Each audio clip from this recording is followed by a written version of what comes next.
Greetings, do-it-yourselfers. I am here today with a very rare product review for the channel. And do not worry, I am not going to start scraping the bottom of the barrel doing product reviews. I'm only making an exception for one reason. Well, actually a couple reasons. The first one is because the review is on a Scantool, and the most often asked question on the comments in the channel is, what is a good scan tool for a beginner to get their first scan tool without spending like $1,000 or whatever? So this, I believe, can fit the bill for a lot of those users. The second reason is the company that contacted me about this review, and I decline all reviews from every company. This company actually did some research on the channel, so they are fully aware that unlike other channels, I'm not going to give a 5-star review on the product because it resets the check engine light so we can add a bottle of fuel injector cleaner and cross our fingers it doesn't come back on. They know full well that I have some criteria for a scan tool that you can actually do diagnosis with these, so they know I'm going to put this thing through some type of qualification, and quite honestly, I admire that. And one final note, I am not paid for this review. They are just sending me this product. They asked me to test it out for them. I am not compensated for it, so this will be a honest, unbiased review. So let's look at what we get with this product, and then we'll put it to our test. The product we'll be reviewing is the CReader model 8011. It is from a company called Tech. It is from China, but I will tell you the product, I've played with it a little bit already, and it does seem to be rather good quality. I can also tell you that they do have other models available, and I'll give you more information on the other models and the company at the end of the video if you're interested in buying this thing. Again, this particular model is $170. It is available on Amazon. It comes with the reader, it comes with the OBD2 cable for your ALDL, and it comes with this carrying case here. In the carrying case is a USB cable for connecting up to a computer, which is a good sign. This is going to tell me that I'm going to be able to meet that criteria of examining data later, independent from the vehicle. And there's also a little quick startup guide here, which I do not think we'll need. It's just pretty simple here. So let's see how it performs. So it starts up by itself as soon as you connect it up to the ALDL. You'll see that the controls are extremely simple. We've pretty much just got a thumb pad joystick here, an OK button and a back button, and that's pretty much it. You'll also notice we do have some speed function buttons, which I guess are kind of nice. We can get a DTC readout at the push of a button. The ER button basically is a clear function, which clears just the emissions related codes. The ER stands for emissions related. This will give a 5-star review for the seafoam mechanics, I'm sure. IM, of course, as you guys know, one of my favorite functions. This is your inspection, maintenance, readiness tests, and having those at the push of a button allows me to verify my repairs after if I need to do drive cycles, things like that. I also use it a lot for used car inspections, see if the battery's been reset or the codes were cleared. And we also have some online help built into the tool here.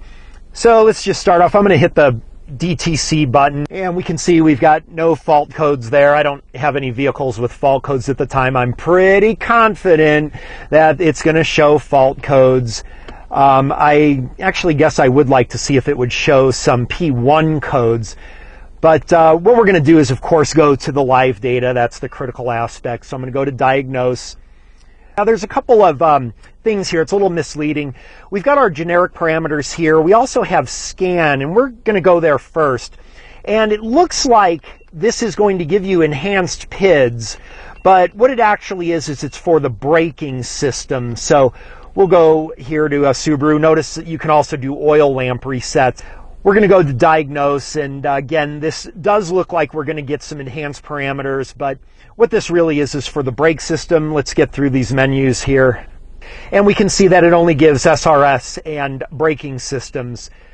The detail on the braking systems is actually quite detailed, so if you've got anti-lock brakes and whatever, you can do some diagnoses here. Of course, I show a lot of those not yips. That just gives you EC information. I will tell you there's a little lag with the OK button here. It's kind of a little bit slow here. Okay, now we can go to the data display. And again, it's a little bit laggy here. And you can see we can get our different data on wheel speed and yaw sensors and all that kind of stuff. There's 26 codes here, so this clearly is specific to this vehicle here. Let's see if we can get something. I don't plan on driving the vehicle here, but let's see if we can get some type of data here so we can see our brake pressure there and everything. Anyway, let's go back to our live data parameters. But as you can see, one benefit from this thing is the specific brake diagnosis by vehicle, and it does work. Okay, now let's go to our live data here. Okay, and now we can, you can read codes here, of course, erase your codes. Let's do the IM readiness here, and we can see our emissions tests that have completed or are not applicable, so that's good. And then let's get to the real aspect here, and let's do some diagnostic stuff. So, freeze frame, very good to get a freeze frame. You know I like that. We also have a couple of system tests here, which is pretty good, like evap test. Our main thing, of course, is the data stream. That's where we're going to be doing our diagnostics. So we can, we also have graphing here, as you can see. Let's select our items. And we can see that while we've got generic PIDs here, of course, what we're going to want here is we're going to want short and long-term fuel trims. This is only a 4-cylinder car here. Let's pull up some RPM. We can do a fuel trim curve. And as you can see, we are definitely passing the test for relevant PIDs for doing accurate diagnoses. And as far as I can tell, for compatibility here. So quite a number of PIDs there for just generically connecting to the vehicle. Let's go ahead and look at these, and I'm not sure why I pulled barometric pressure. Of course, I meant to pull map sensor there. But we can see, I can tell you there's very good responsiveness here. The reading is actually instantaneous. It's more responsive than the data entry, as a matter of fact. So, excellent. Let's look at the graphing capability next. That, of course, is one of our major points. But I will tell you, even though we don't have enhanced parameters, this thing is going to score points for the compatibility that it certainly has with this vehicle. So now we're going to go to the graphing, and on this one, let's do a fuel trim curve. See if we can graph that. That would be an excellent thing to do. And we'll just leave it simple like that. So one of the things that I can tell you is this is going to be a little problematic. As you can see, the graphing resolution leaves quite a bit to be desired here. And the other thing too is that there is no configurability on the graph, and that is going to count a little heavily against this tool. We have no amplitude adjustment. We also have just very minimal resolution here.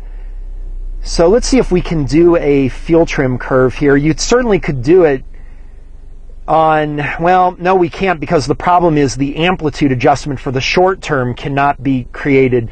So quite honestly, that's a little bit of a problem. Let's go back here and just see if we can do a basic long-term curve. But yeah, that's not what I was hoping for. So one of the problems, again, without the amplitude adjustment, we can see that our RPMs can be a little bit of a issue here. Yeah, you see the long-term fuel trim stabilized, but it gives a misleading information because we don't have amplitude. It almost looks like we've got a fuel pump problem on this car, doesn't it? But we most certainly do not, because we can tell by the actual numerical reading. So quite honestly, not really blown away by the graphing capability. So one of the other things we want to do is look and see if we can get catalytic converter efficiency reading here. So let's see, there's bank 1 sensor 2. And actually this car is going to have an AFR up front, so we can compare it with equivalence ratio, I suppose. And what I'd really like to do is, you know what, this is a good point. The fact that we've got equivalence ratio, we can do AFR diagnoses for air-fuel sensor feedback type vehicles. So that actually is a big plus. What I need to do is test this on my Trans Am, actually, because I don't think that this is going to give us what we want. And the problem, again, the amplitude is just killing me here. You're killing me, Smalls. You're killing me. Not that this is a bad tool. Right, so as we give this some time, we can see that we've got excellent catalytic activity. The only problem I'd have is if we didn't really have good activity, you wouldn't really be able to verify unless you just looked at the numerical output, because on a car with 2 oxygen sensors, you're going to have a lot of oscillation with your front sensor, but maybe not as much with the second. But without being able to set the amplitude, you can't tell. But at least on this car, and notice how it's trying to auto adjust here, and there's nothing I can do about it. So now it's kind of hard to tell whether we've got good catalytic activity on the graph or not, isn't it? So the graphing, kind of going to have to score negatively on that. Let's get out of here. And I don't want to beat up too much. Graphing's pretty important to me, but again, on a $170 tool, I wouldn't even expect there to be graphing on most of them. So I just want to do a couple of other things here. I want to go to the onboard monitoring first, see if we can get some misfire analysis, and it looks like we can. See down here, we've got misfire analysis. I do like that. We've got, let's see what else we've got. Yeah, so let's look at our min-max. So we do get misfire counts. Now, of course, I don't have a misfire on that car. Let me go ahead and induce one and just verify that this works.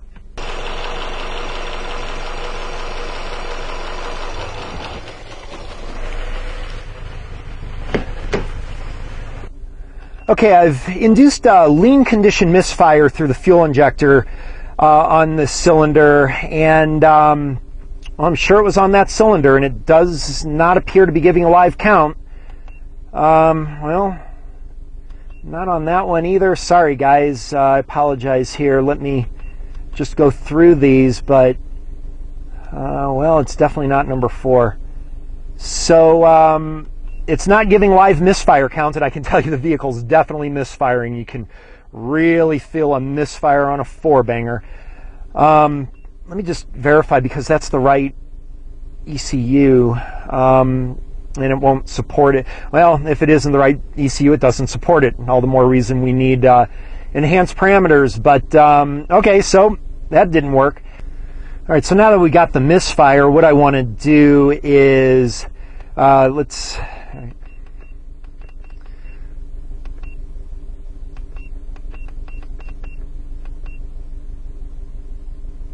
All right, so let's pull up our voltage here from the EFR. Let's also get the equivalence ratio. And we can see our, well, the graph isn't helping much here, but we can see that we are evidencing a little bit slighter lean condition here. But again, without the graphing, it's really hard to tell. Our equivalence ratio is helping us out, though, as we can see with the lambda reading. But the graph, there's nothing I can do about this graph. There's no configurability on it. So anyway, let's go ahead and get out of here. I almost forgot. We've now got a check engine light, of course, because of the misfire that I induced. So now we can do a review for everybody else that's on my channel for the first time. So we're going to go over here, press the ER button, and we're going to click OK. And awesome, check engine light is gone. So 5-star review. If it comes back on again, we'll just change plugs, wires, and O2 sensors. All right, well, after this review, I've got to assume that I will no longer have offers from companies to review their products anymore on my channel, and quite honestly, that's a good thing. Overall, I've got to give this thing about a 3 stars out of 5. I'm going to count very heavily towards the benefit of the large number of PIDs that were available that are relevant to diagnostics, and also the fact that it had very good compatibility with the car. And also I tested it on my other vehicle. Very good compatibility. It gave a lot of PIDs, even though they're just generic. So definitely counting very positive on that. I have to give a couple of negatives on it though. The first one, the graphing. Quite honestly, if you are like me, just a do-it-yourselfer, but you're a little bit more advanced in your demands on a scan tool, I have to have graphing capability, and this just simply doesn't offer it because of the lack of configurability. The other thing is I was going to show the sort of review of the data capabilities, and it turns out that this model does not support it. I was not aware of that. So you cannot actually save the data, review it for later. For me, that's a little bit of an issue, prevents me from being able to do other research like I show on the channel. So got to count a little bit against that. But again, $170 tool. The bottom line is, if you have an under $200 budget and you want to employ some of the diagnostic procedures I show on this channel, yes, this tool will ultimately do it. It's just going to be a little more difficult than if you had spent a little more money with some better capabilities, maybe in the $300 to $400 range. But the tool did do what it lives up to. Going to give it 3 stars out of 5. We'll put some information in the description if you're interested in looking at more information on the tool and where to buy it. Thanks for watching. I hope you found this helpful. We'll see you next time.